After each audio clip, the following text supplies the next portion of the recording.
Bem-vindo! Prosseguindo com os nossos estudos, vamos abordar vários tópicos que certamente vão somar conhecimentos ao seu saber pessoal. Curso de Processo Reencarnatório, Reencarnologia. Lição 3, Reencarnação, Retorno e Recorrência. Tópicos da lição 3.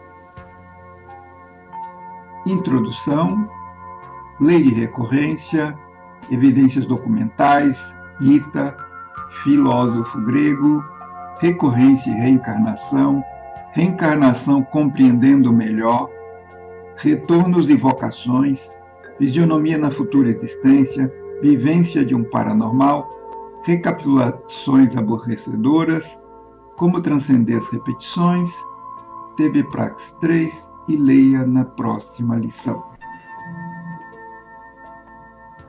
A reencarnação é um assunto intrigante, fascinante e também recheado de muitas surpresas e muitos pontos completamente ignorados pela ciência. É preciso saber que o nosso universo está estruturado em leis eternas e imutáveis. Os governos e países possuem seus códigos, suas leis para regulamentar a vida dos cidadãos de todas as operações realizadas em seu território. Da mesma forma, o cosmos é governado por leis. Essas leis influenciam e determinam como o indivíduo deve se portar no universo. Da mesma forma que como o indivíduo deve se portar em determinado país, sendo regido por aquelas leis. Lei de recorrência. É uma das leis cósmicas. Já vimos ou veremos mais adiante sobre a lei do karma, embora já tenhamos citado isso anteriormente. Diz Albert Einstein, grande, extraordinário cientista contemporâneo, Deus é a lei e o legislador do universo. Bom, essas palavras são claras por si mesmas. Então, a lei de recorrência é uma das leis universais que regem todas as pessoas e também os fenômenos, que nós vamos ver mais adiante.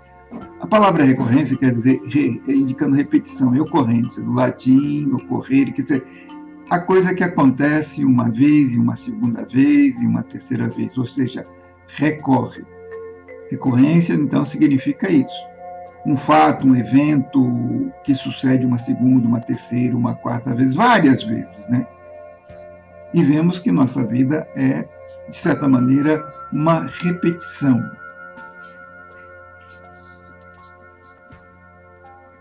A própria Bíblia fala sobre isso. Então, existem evidências documentais sobre a lei de recorrência. Na Bíblia, nós encontramos essa citação que se destaca em Eclesiastes, capítulo 1, versículo 4, 5, 6. Né? Uma geração vai e outra geração vem, mas a terra para sempre permanece. E nasce o sol, e põe-se o sol, e volta ao seu lugar de onde nasceu. O vento vai para o sul e faz seu giro para o norte. Continuadamente vai girando o vento e volta a fazer os seus circuitos. Ou seja, isso indica uma repetição. Essa repetição é a lei de recorrência.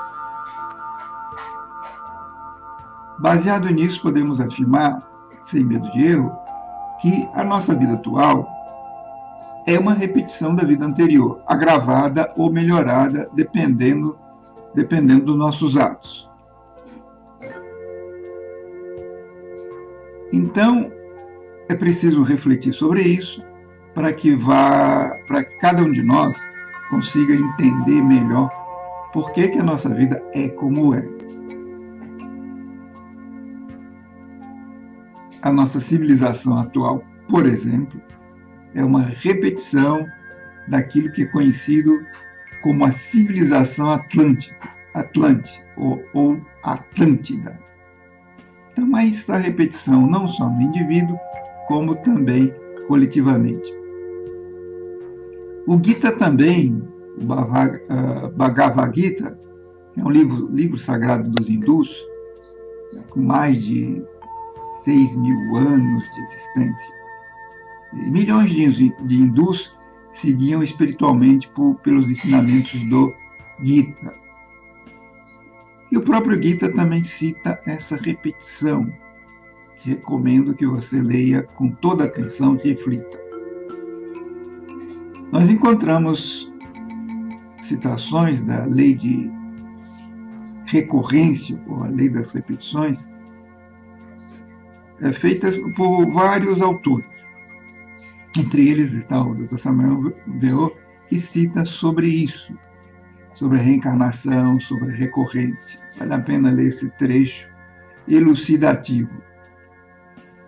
E no Gita, voltando à questão do Gita também, ele diz algo muito interessante. Né? No Gita, no capítulo 1, diz: a alma jamais pode ser despedaçada por arma alguma e tampouco pode ser queimada pelo fogo, molhada pela água ou enxugada pelo vento. Quer dizer, a alma é eterna. A alma, continua o Gita, a alma individual é inquebrantável e indissolúvel. Então, vemos a eternidade da alma. Agora, o corpo não é eterno, o corpo é temporário, é um local temporário. Nesta tela também nós vemos perguntas que são feitas ao Dr. Samuel e ele responde. Leia com muita atenção, porque são esclarecedoras. Na Grécia Antiga também se conhecia ou se tinha ideia, os filósofos tinham ideia dessa questão da repetição. Isso é citado num livro um livro antigo, né? Um documento, mais propriamente um documento, né, grego, um documento de Eudemo, né, discípulo de Aristóteles. Terceiro livro de física, encontramos o seguinte: algumas pessoas aceitam e outras negam que o tempo se repete. Entenda-se essa repetição em diversos sentidos. Uma classe de repetição pode acontecer na ordem natural das coisas, como a repetição dos verões, dos invernos e outras estações, quando uma nova vem depois que outra desapareceu. Novamente, a confirmação da repetição. Então, a nossa vida também é uma repetição, uma recorrência.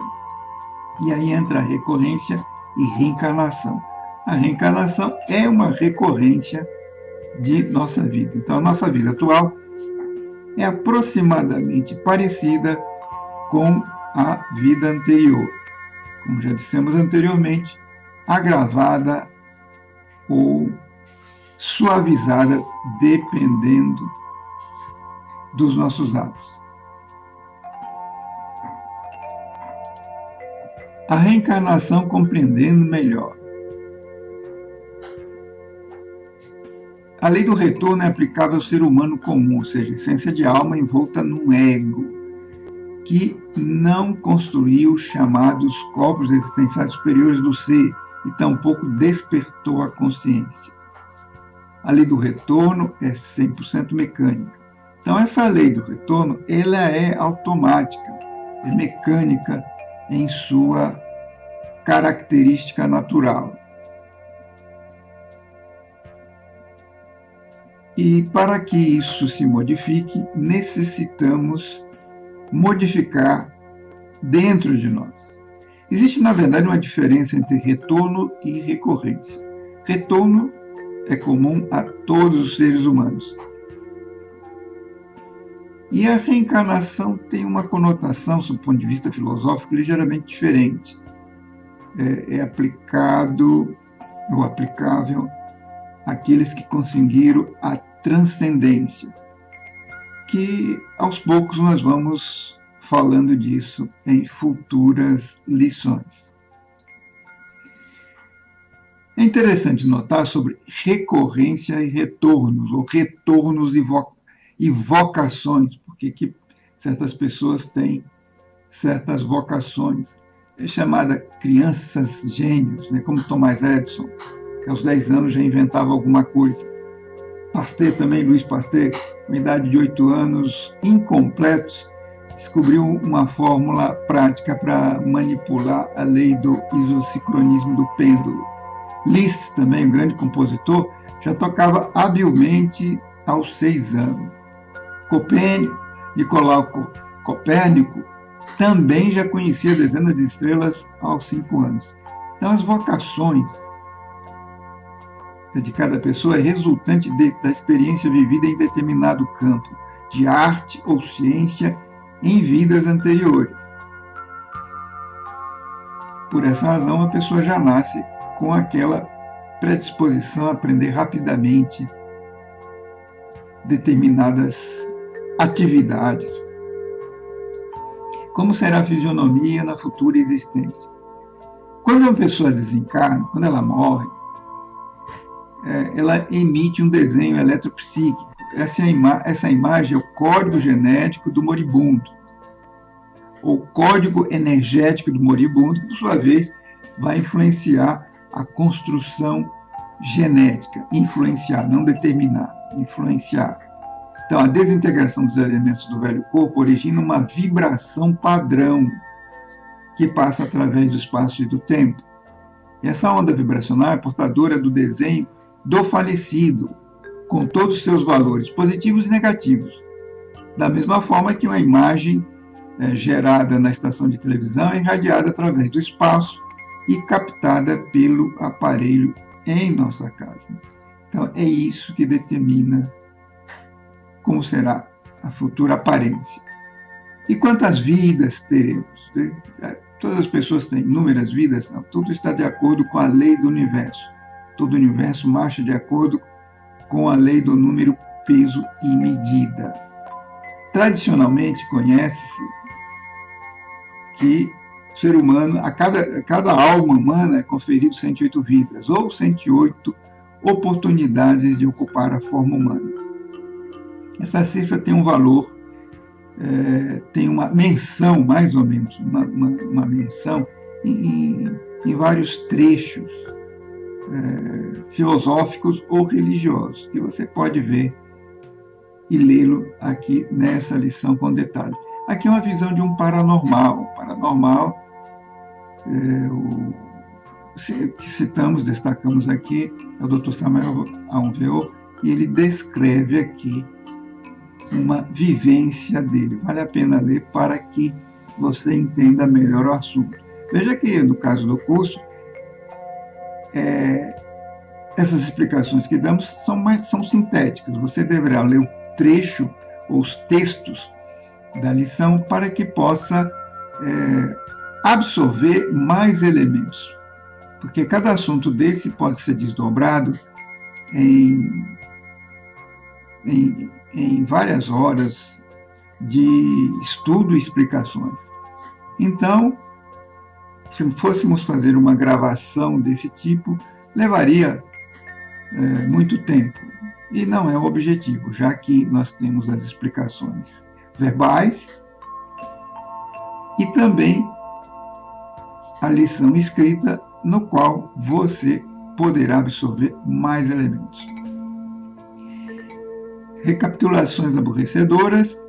Nossa vida é uma repetição, de certa forma, bastante aborrecedora, porque é mais ou menos parecido. Que o ser humano tem, sob o ponto de vista filosófico, 97% de ego e 3% de alma ou consciência. Esses 3% de alma ou consciência é que deve fazer a grande transformação. Como transcender as repetições? Para transcender as repetições, temos que eliminar os elementos repetidores dentro de nós. São certas estruturas que chamamos de eus ou egos. Elas nos impulsionam a repetir aquilo que praticamos ou vivenciamos em uma vida anterior. Existem 3 pontos importantes para ver. O retorno é o regresso à vida, porém sem consciência. A reencarnação é o regresso à vida com consciência. Essa é a diferenciação entre o regresso e o retorno, exatamente, a reencarnação. Na reencarnação, o indivíduo tem consciência, no retorno, ele não tem consciência do seu passado. E a recorrência é o regresso à vida de situações, fenômenos, processos, dramas, pessoas, famílias, etc. Ou seja, é repetição do que já aconteceu anteriormente. Chegamos ao TV Praxis, que você deverá praticá-lo para que vivencie o que estamos explicando teoricamente. Aqui existem os exercícios que são explicados de uma forma didática, passo a passo, para que você vivencie o que está estudando teoricamente. Veja na próxima lição. O que nós vamos estudar na próxima lição? Vamos estudar sobre a reencarnação e morte, pesquisas que confirmam, como as pesquisas americanas e britânicas, confirmando a reencarnação, morte, definição científica e metafísica, a Bíblia fala da morte, Bardo Todol, que é o livro tibetano dos mortos, o livro egípcio dos mortos, o que é o anjo da vida e o anjo da morte, e fenômenos ultratumba. Esses e outros temas serão estudados na próxima lição. Te vejo na próxima lição. Até lá!